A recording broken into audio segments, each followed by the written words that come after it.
UFC Seattle was an absolute banger. Really strong card. Great fights overall. Some frustrating moments in there with refereeing, but we'll get to that in a little bit. I did not do overly well, 7-5, so not great. I knew I was kind of due to get brought back down to earth, especially last week after going 13-0. But like I said, a really strong card overall. I'm going to recap all of the fights, tell you guys how well I did, and just give you guys my thoughts, maybe make some matchmaking. Let's get into it. The first fight, Bruna Brazil versus Alexia Tainara. I think Bruna Brazil had her moments, surprisingly, and ended up not doing nearly as bad as I thought. I thought she would get absolutely ran through. I picked a round one TKO, but I did say in my recap as well, I wasn't overly confident in how this fight would end, but I was very confident in Tainara getting it done. So my only real bet that I placed there was Tainara moneyline at minus 700. I think that made a lot of sense. Ends up happening very clear 30-27. Bruner's output improved, and she definitely looked better, but I think the grappling of Tainara was just too much for her to overcome in this one. Tainara moves up in the rankings. Bruna Brazil, don't cut her from the UFC.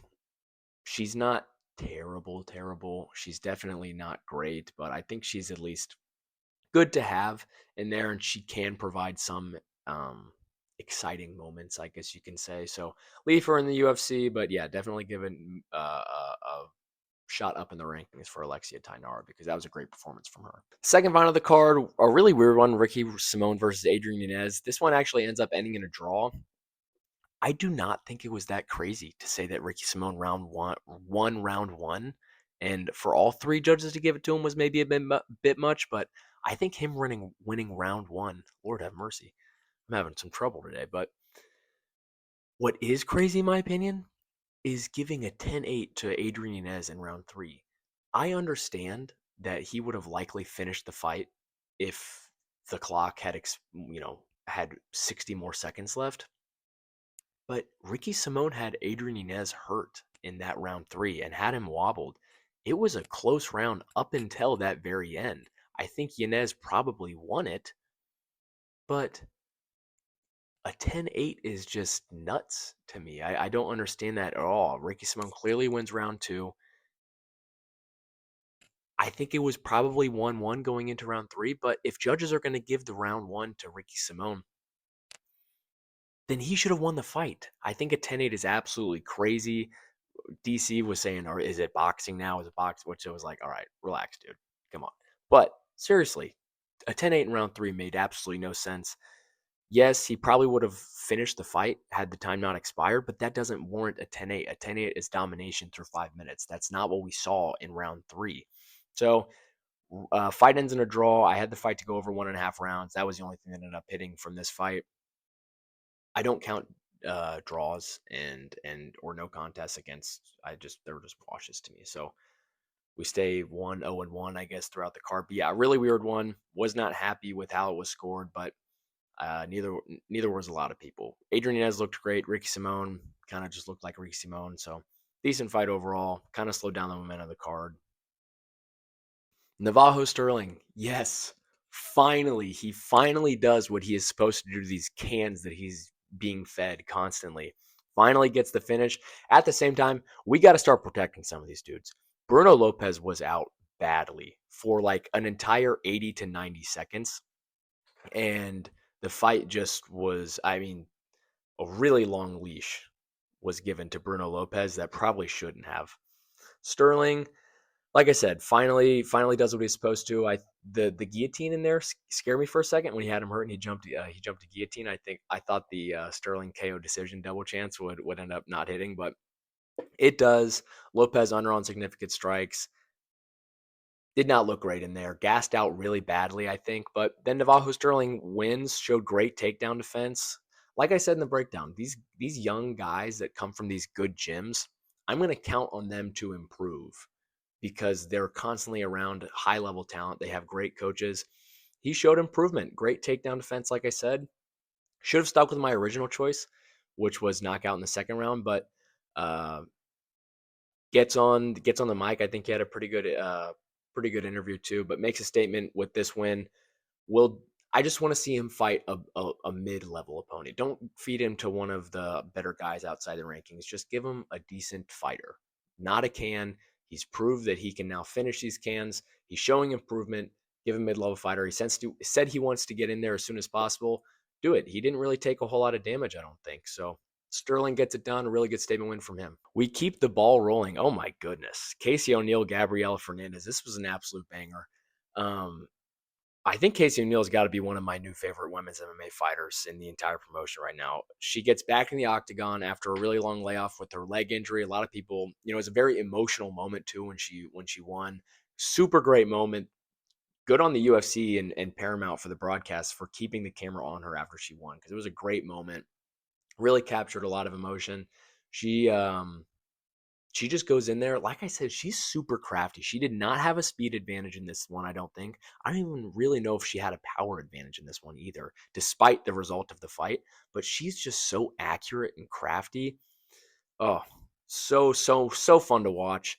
First round knockout too. Great way to keep the momentum rolling. Casey O'Neill, give her a big shot up in the rankings. And Gabriela Fernandez, I don't think, I mean, despite getting knocked out pretty badly, I don't think she really looked that bad. But betting wise, O'Neill money line hits at minus 105, and the fight to go the distance is minus 225. I was fairly shocked.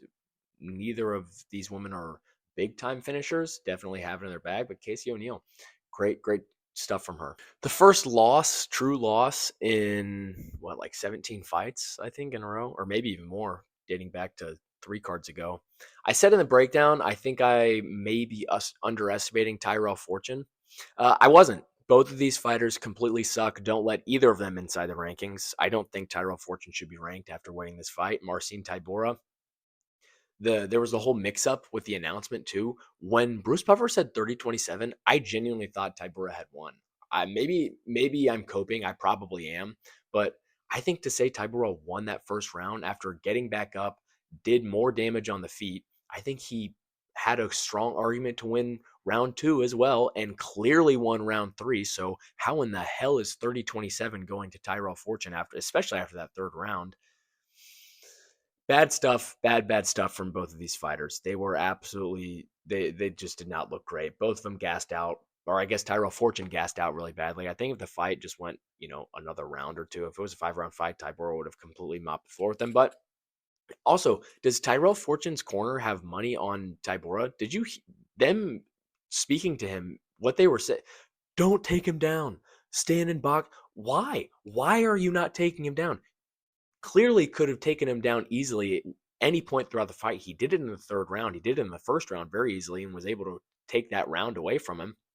So why? Why are you not going to continue to wrestle? It made no sense. Stand in front of Marcin Tybura, gassed, and keep getting jabbed to the face. Did not make any sense to me. So weird stuff there, but lose overall, fight to go the distance. I knew it was probably going to go the distance after the first round, or I guess maybe a minute or two into the second round. I was like, yeah, this one's definitely going the distance. So fight not to go the distance is not hit, and Tybura money line doesn't hit. Tybura, might be time to hang it up, brother. Tyrell Fortune, hopefully they give him to an actual skilled heavyweight and he gets his ass whooped, because like I said, neither of these guys looked very good in this one. Chase Hooper and Lance Gibson, this is a frustrating one. For Chase Hooper, we might have to do UFC BJJ because the chin is just not there. The durability is not there. And for Lance Gibson Jr., really good performance. Aces the interview after the fight. UFC, I think it might be too quick of a turnaround, and I doubt he would say no, but put him on the Canada card. Put him on the Canada Fight Night main card. It's already a weak card overall, so might as well throw him on there. Get him in front of a crowd, in front of his home crowd too. I think that's important. But the frustrating part about this was just 2 fights ago or 3 fights ago, we're letting Bruno Lopez die for 90 seconds, completely defenseless. And Chase Hooper rolls. And I do not think he was completely finished. Now, it wasn't looking great for him, but he was not completely finished. He rolls and tries to obtain a better position on the ground, and the referee jumps in and immediately stops the fight, like it was like he was knocked out cold on the ground or something. Like he was trying to roll. I don't think the fight should have been stopped. If he rolls and then Lance Gibson kind of gets up, gets him out, and then lands a few more shots, yeah, call the fight. But really frustrating stoppage, especially 3 fights ago, seeing what was an awful late stoppage. than going into this, which I do think it was an early stoppage, but betting wise, miss on everything again. I thought Hooper would just have enough to take him down. He didn't. He was looking pretty good early on. He landed some nice question mark kicks to the face of Lance Gibson. He just kind of ate him. Lance Gibson looked improved. How good is Bobby Green? Is that what we take away from this fight? But no, Hooper sub does not hit. Hooper money line does not hit, and just a complete miss from me. But Chase Hooper, rough performance, and Lance Gibson, really strong performance. Good stuff. I'd like to see him back in. Like I said, throw him on the Canada card. I think that makes a lot of sense. Ignacio Bahamondes versus Tafik Musayev. Oh man, this was this is about. I was about to rage quit watching the card in real time, especially after the Chase Hooper fight not going my way, being frustrated with the refereeing, with the early stoppage, in my opinion, and then going straight into this fight, especially because I was probably the most confident in Bahamondes out of any athlete on the entire card. He goes out there. I think he wins round one pretty clearly. And then round two lands a huge shot, drops Musayev.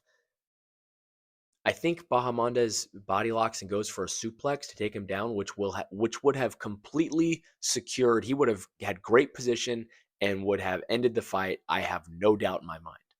Tafik Musayev almost rips the cage off of the octagon. The most blatant cage grab I've ever seen. All the announcers, especially DC, pointed out. And in the process of doing that, he's able to reverse position on Bahamondes and then sit there for the rest of the round and then land a headbutt 2 minutes later. And nothing is done by the referee. Not a single thing. Bahamondes goes from almost finishing the fight, no doubt is going to finish this fight, to now being split open and goes on to lose the fight. Takes so much damage from that bottom position. Now, I will say, was not super thrilled with Bahamondes's strategy on bottom position, trying to go for submissions. He was able to isolate an arm every now and then. Like maybe you thought something was going to happen, but also pretty surprised with Tafik Musayev's offensive grappling, especially after the oral bite performance. But he looked pretty good. But I also fuck the UFC for giving this fight of the night. Why are we giving Tafik Musayev 100K for blatantly cheating and stealing the fight from Bahamondes? I'm not saying this wasn't a great fight, because it was. It was a war, but we should not be rewarding Tafik Musayev with a $100,000 performance of the night, fight of the night bonus. And in that fight, he clearly cheated. So another really, really frustrating one. I thought Bahamondes would win by knockout in the third round. I thought he was going to win. Should have won by knockout in the second round. Really frustrating stuff. Tufik Musayev hits the over on significant strikes. Fight does not end in a KO. And Bahamondes moneyline does not hit. So very frustrating stuff there. But I still believe in Bahamondes. He's still a good prospect. But that was a rough loss. Rough loss for sure from him. We get back on track. Terrence McKinney versus Kyle Nelson. Should be a quick one because there wasn't a whole lot to break down here. Terrence McKinney goes out and does pretty much exactly what I think he would do, but just faster, honestly. It's incredible. Gets a 20-second knockout finish over Kyle Nelson. The head kick doesn't even hit his face. It didn't even look like. It looked like it was completely, not even partially blocked. It looked like a completely blocked head kick. And Kyle Nelson drops to the ground and is finished by Terrence McKinney. Under 1.5 rounds. McKinney money line. Yes, I did have it in there. I just, brought it very I minimized it a lot because, like I said, betting on Terrence McKinney is definitely a risk that I took. I thought Terrence McKinney would get done by round one TKO. That's what happened. Under 1.5 rounds at -175 was one of the freest bets. This should have been -400, -500. For Terrence McKinney, it's tough to say he deserves a shot. Give him someone in the rankings, because he'll do this, and then you have the other side of that, which is the Chris Duncan fight, the 1 minute on the other receiving end of getting knocked out. So Kyle Nelson, unimpressive stuff. I don't really know what's the plan for him moving forward, because I think he's just a very, very average guy, and especially moving up to lightweight, I'm not sure how well that's going to bode for him. But Terrence McKinney gets it done, round one knockout, a great way for me to get back on track, and for the card really to kind of keep the momentum going. This is a great card overall, and I think this had a lot to do with it. McKinney gets on the mic, says some really cool stuff in front of his home crowd. It's a really cool, really, really cool fight. I was super impressed with this one. Mansour Abdul-Malik versus Yusri Belgarui. How can you not be excited about Belgarui's performance? End up getting this one wrong. Thought Abdul Malik would submit him around one. Probably a bullish prediction on my part. Looking back, that was not the right call. However, I don't know why I also put under 2.5 rounds instead of not to go the distance, because in real life, I bet the fight not to go the distance, but I'll leave it red. I didn't change anything because that's unfair. But fight ends up going just over 2.5 rounds, but Yusri Belgarui ends up getting the finish in round three. I don't know if I said this in my full breakdown, but I did think that Mansour Abdul Malik. I think I did, because I said we will tell how this fight will go very early on. Either Mansour Abdul Malik will be able to take him down and keep him there, or Belgarui is going to stuff a takedown or get taken down and work his way back up to the feet and separate. And if that's the case, then Belgarui is going to take this over. Should have finished him in the second round. I think the ref should have called the fight right as time expired. Ended up letting Mansour Abdul Malik get up. Great heart showed by Abdul Malik too, being able to get up and come back in round three. Lands a takedown in round three, but then the gas tank that was definitely untested, because like I said, he hadn't made it out of the second round once in his entire career. Ends up showing up. Not that he was gassed out. I think it was just a combination of all the damage and everything like that, and the fight going late. But Belgarui lands a big shot and drops him in the third round. Super, super entertaining fight. And this gym with Glover Teixeira, maybe Sean Strickland will make some noise against Hamzat Chimaev, because if this is the takedown defense that is going to be displayed throughout everybody at this gym, this is, I mean, that's high level stuff, because Mansour Abdul Malik was a really, really strong prospect and a really good grappler, and he was not able to do really anything. He was able to land some takedowns, but what came of them? Absolutely nothing. Belgarui, great performance from him. I should have probably put Belgarui by third round knockout, because that's what I bet in real life too, and ended up getting pretty lucky on that. But great performance from him. A really, really entertaining prospect at UFC in the UFC right now. Give him a shot up. Maybe give him somebody in the rankings. Middleweight's weird, and we'll talk about that with the main event. But middleweight's weird. I'd like to see Belgarui fight up. Really impressive performance from him, no doubt. Julian Erosa versus Larian Douglas, I guess, was the right prediction. Wrong fighter. I predicted Erosa to get it done by round one knockout. It was Douglas that rather got it done by round one knockout. The fight to go under 1.5 rounds still hit, and the fight to end the knockout still hit. Brazilian Ilya Taporia clone? Is that, I mean, are we just filling up the featherweight division with alternative country Ilya Taporias? Because it's going to be a super entertaining and super fun division for sure. But Douglas, the power he must have. I mean, those were two pretty just straight up jabs that sat Erosa down twice separately. Douglas could have finished the fight way earlier than what he did. Stays patient, still finds the round one knockout. Get him back in there. Give him somebody soon. But a good fight overall. Erosa, ah, I'm not really sure. I mean, I probably should have had more hindsight to know that Erosa is somebody that gets finished a lot in the first round. I just didn't know Douglas really had this power. So get him in there. Decent fight overall. Yeah, a great way to keep the momentum rolling throughout the card. Michael Chiesa and Nico Price, not really a whole lot to break down in this one either. Nico Price takes Chiesa down, gets reversed and rear naked choked almost immediately. I mean, this happened in like 40 seconds, I think. Chiesa finally gets a finish, a great way to go out. Good retirement, but Nico Price, you should have been, I mean, oh, I had a friend text me. I think Nico Price is getting paid to fix these retirement fights. I don't think he's wrong either. That was really, really bad stuff. But yeah, I mean, not really much. I had the fight to go the distance. Look, I don't know what I was thinking with this one. Chiesa wins.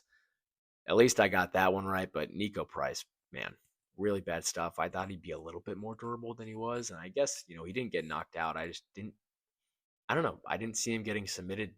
I definitely didn't see him getting submitted that fast. But Chiesa, good win in front of the home crowd, retires, kind of prolongs the card, especially right before the co-main event. But I guess it happens. Decent fight.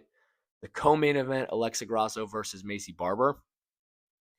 I have I had Grasso winning a unanimous decision. I think she was the better fighter, and like I said about rematches, especially in women's MMA, rematches almost always tend to go towards the person who won the first time.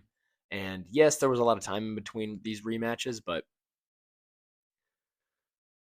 I still thought Grasso was a better fighter. She proved very clearly to be the better fighter. I I greened out Grasso sub, but I think she's credited with a knockout win. She drops Macy Barber badly and then ties her up really quick. And you can say late stoppage, bad stoppage, but they have to give Barber a chance to fight back. And I think Grosso just immediately took that away by tying her up so fast. It all happened really. I mean, that was one of the fastest back takes and rear naked chokes that I might have ever seen. So Grosso gets it done as the underdog. I'll have to double check if she won by sub, but a really good performance from Alexa Grasso. At this point, though, it just gets kind of muddy because you can't really throw her right back into title contention. But I don't know. Maybe Natalia Silva makes some noise and ends up beating Shevchenko, and then they do Grasso Silva or something like that. But Macy Barber, she looked in some rough shape after that fight. Got knocked out badly, and then I think put to sleep badly too because that was tight. And yes, the referee was to get in there and stop it, but really, really bad look for Macy Barber. But Alexa Grasso gets it done. Got the underdog pick correctly. We move on to the main event, Joe Pyfer versus Israel Adesanya. I had Joe Pyfer to win by round 3 knockout. He wins by round 2 knockout. And this is another one where I think it went pretty much exactly how I thought it would. I've actually got a video. I don't know if I'm going to put it in here. I probably won't. But I have a video of me taking a video to my friend and saying, yeah, I think Izzy's got this one, bro. Because my friend's an Izzy fan. I'm saying, yeah, I think Izzy's got this one, bro. I mean, Joe Pyfer looks like he does not belong. Oh my God. And then Joe Pyfer lands that big shot in the second round that completely changes the momentum of the fight. Yeah, it looked how I thought it would. It looked like Israel Adesanya was just outclassing him completely. And then for some reason just decides to stand directly in front of him and exchange and then ends up paying for it. Joe Pyfer, he's got power. I still don't think he's an elite guy at middleweight. I still think he loses to almost everybody else within the top 5 or even really top 7. But regardless, he gets it done by finish. A super exciting fight. Gets on the mic, says some really inspiring stuff. I'm all about that. So that was great. Israel Adesanya. This is what I was talking about earlier with the middleweight division. I think it's really tough to match people up, and especially Izzy. He's almost going to have to fight outside of the rankings because at middleweight, you have so many ranked fighters that are going up to light heavyweight. So Paulo Costa, Reinier de Ritter, who I think RDR would have been a really good fight for him. But you have, like I said, RDR, Robert Whitaker, Paulo Costa, all of them are going up to light heavyweight. So we're going to have 3 vacant middleweight spots. I don't know if they're going to give him to another guy at maybe 14 or 15 or just have him fully, completely fight outside the rankings. But for Joe Pyfer, I don't think it really matters what's next for him because I think he's going to lose his next fight regardless. If he faces somebody with relative finishing power or finishing ability or just a little bit better durability, I think he's probably going to lose. But it was a pretty good way to end off the night. A great fight regardless, super fun and entertaining.